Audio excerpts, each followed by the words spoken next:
الحمد لله الحمد لله رب العالمين والذي بعث في الأميين رسولا منهم يتلو عليهم آياته ويزكيهم ويعلمهم الكتاب والحكمة وإن كانوا من قبل لفي ضلال مبين أشهد أن لا إله إلا الله وحده لا شريك له وأشهد أن محمدا عبده ورسوله لا نبي بعده اللهم صل وسلم على سيدنا محمد وعلى آل سيدنا محمد وقال الله تعالى في كتابه الكريم أعوذ بالله من الشيطان الرجيم بسم الله الرحمن الرحيم يا أيها الذين آمنوا اتقوا الله حق تقاته ولا تموتن إلا وأنتم مسلمون يا أيها الناس اتقوا ربكم الذي خلقكم من نفس واحدة وخلق منها زوجها وبث منهما رجالا كثيرا ونساء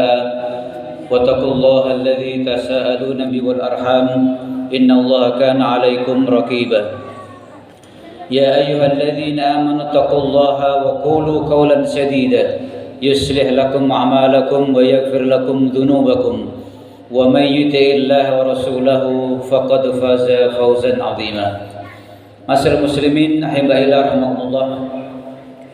Tidak bosan-bosannya khatib berwasiat kepada khatib khususnya dan seluruh jamaah Masjid Al-Huda pada umumnya untuk senantiasa meningkatkan kualitas takwa kita kepada Allah Subhanahu wa taala dengan berusaha istiqamah taat kepadanya tanpa berusaha untuk bermaksiat kepadanya, dengan berusaha istiqamah senantiasa mensyukuri nikmatnya tanpa pernah kita mengkufurinya, dengan berusaha istiqamah senantiasa mengingatnya tanpa pernah kita melalaikannya.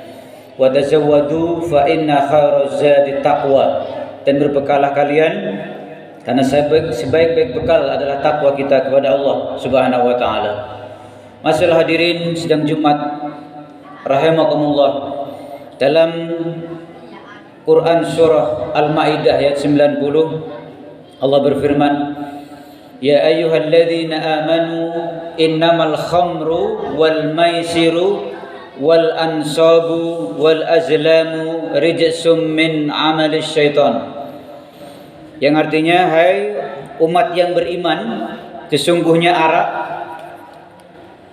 berjudi, sembelian untuk berhala, mengundi-ngundi nasib itu adalah perbuatan kotor, bagian dari pekerjaan setan. Quran surah Al-Maidah ayat 90. Di dalam firman Allah di atas terdapat empat unsur yang dilarang oleh Allah. Di antaranya pertama adalah al-khamr, artinya minum-minuman keras, minuman yang memabukkan, baik arak atau sesuatu yang tidak memabukkan tapi dihisap, seperti ganja, narkotika. Ini bukan diminum tapi dihisap tetapi memabukkan, itu pun sesuatu yang diharamkan.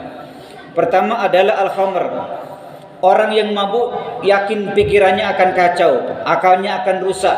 Terkadang terlontarlah perkataan-perkataan kotor yang bisa membuka aib dirinya, bisa membuka aib saudaranya, bisa membuka aib keluarganya, yang kadang bisa menimbulkan permusuhan. Ini akibat dari akalnya yang sudah rusak karena khamar itu tadi. Karena al-khamru ma khamarul aql, dalam hadis disebutkan. Khamar itu adalah sesuatu yang bisa menutupi akal, sehingga perkataannya kadang sudah tidak terkontrol lagi, ucapannya dan sebagainya, aibnya terbuka dan sebagainya, timbullah dendam, timbullah permusuhan gara-gara minuman keras itu tersebut. Masyaallah muslimin ahibaillah rahimakumullah. Yang kedua adalah al-maisir atau perjudian atau permainan yang bersifat untung-untungan. Orang yang asik berjudi, waktunya akan habis sia-sia karena meramalkan dengan harapan menang dan mendapatkan harta dengan mudah, tetapi tidak diridhoi oleh Allah Subhanahu wa taala, dan itulah perjudian. Bagi mereka yang kalah pun akan mengalami kerugian, maka timbullah dendam kesumat, ingin menebus kekalahan serta tumbuh kebencian di antara pemain itu atau dengan lawannya sebelum kekalahan bisa ditebus. Jamaah Jumat ahibaillah rahimakumullah.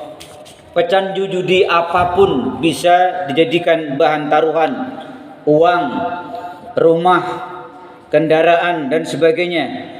Bahkan pertandingan olahraga yang paling banyak penontonnya sepak bola pun bisa dijadikan ajang perjudian dengan taruhan. Dan ini sudah sesuatu yang lumrah kita saksikan di saat seperti sekarang ini. Bahkan pemilihan kepala desa, pemilihan kepala daerah pun terkadang bisa jadi tempat untuk perjudian, tempat untuk taruhan. Masyaallah muslimin, haibaillah rahimakumullah. Rasulullah bersabda dalam hadis yang diriwayatkan oleh Ibnu Abi Hatim dari Ali bin Abi Thalib. Beliau bersabda, setiap sesuatu yang berupa pertaruhan adalah termasuk perjudian, meskipun dengan permainan anak-anak dengan buah pala. Kemudian yang ketiga adalah diharamkan pula melakukan penyembelihan binatang untuk berhala. Artinya menyembelih binatang bukan karena Allah Subhanahu wa taala, tapi tujuannya karena berhala. Bisa jadi menyembelih binatang untuk keselamatan rumah. Kepala sapi atau kepala kerbaunya ditanam mungkin di kebun belakang atau di tengah-tengah rumah dengan harapan mendapatkan keberkahan, dan ini adalah bagian daripada al-ansab, menyembelih binatang untuk berhala. Atau seorang nelayan pelaut ingin mendapatkan hasil tangkapan, dia menyembelih sapi, kemudian kepalanya diarak di tengah laut, kemudian dibuang di sana dengan harapan keselamatan. Padahal dalam sholat, berapa kali dia sholat, setiap mengatakan, membaca surat Al-Fatihah, iyyaka na'budu wa iyyaka nasta'in, hanya kepadamu ya Allah kami menyembah, dan hanya kepadamu ya Allah kami minta pertolongan. Tetapi terkadang dalam praktek kehidupannya dia minta keselamatan bukan kepada Allah Subhanahu wa taala, minta keberkahan bukan kepada Allah Subhanahu wa taala, minta hidupnya makmur bukan kepada Allah Subhanahu wa taala. Ini dilarang keras oleh Al-Qur'an yang disebut dengan al-ansab, menyembelih binatang untuk berhala. Kemudian yang keempat adalah wal azlam, mengundi nasib, memperhitungkan nasib kehidupan atau meramalkan masa depan dengan undi-undian. Dengan mengundi nasib maka iman pun bisa bergoncang. Hilanglah keyakinan, hilanglah kepercayaan kepada Allah Subhanahu wa taala, yang juga keyakinan kepada diri sendiri, yang akhirnya takut untuk menghadapi aneka kehidupan ini.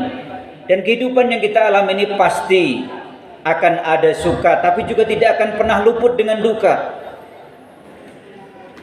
Masyaallah hadirin yang berbahagia rahimakumullah, selanjutnya Allah berfirman tentang keempat perbuatan tersebut. Pertama adalah khamr, minuman keras. Kemudian al-maisir, perjudian. Kemudian al-ansab, menyembelih binatang untuk berhala. Wal azlam, mengundi-undi nasib, meramalkan nasib, datang ke paranormal dan sebagainya. Itu disebut rijsum min amali syaitan. Ini firman Allah.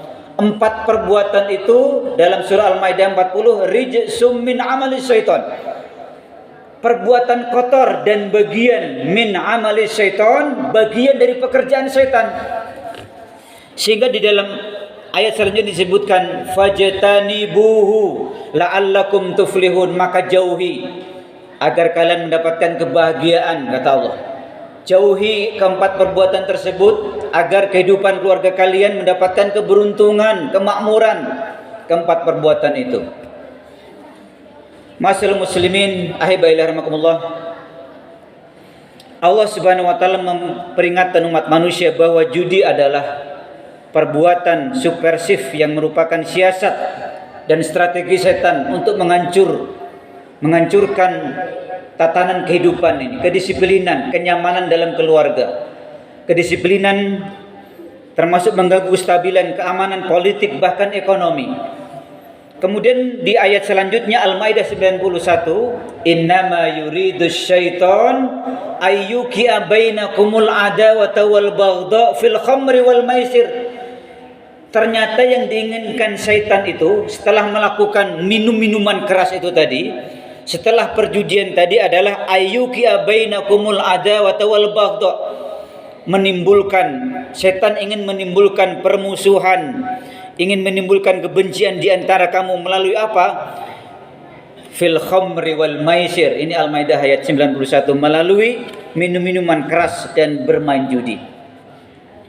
Minum arak dan main judi jelas akan menimbulkan permusuhan, dan dendam kebencian di antara orang yang mabuk karena minuman keras tersebut bisa mengguncang kehidupan berumah tangga. Kemudian ayat selanjutnya, wa yasuddakum an dzikrillahi wa anis shalah. Minuman keras berjudi bisa melalaikan kamu, memalingkan kamu an dzikrillah wa anis shalah, dari zikir kepada Allah dan salat. Itu sudah satu paket. Ketika orang sudah minum minuman keras, ketika orang sudah berjudi, otomatis dia akan lalai, baik dalam urusan rumah tangganya, apalagi urusannya dengan Allah.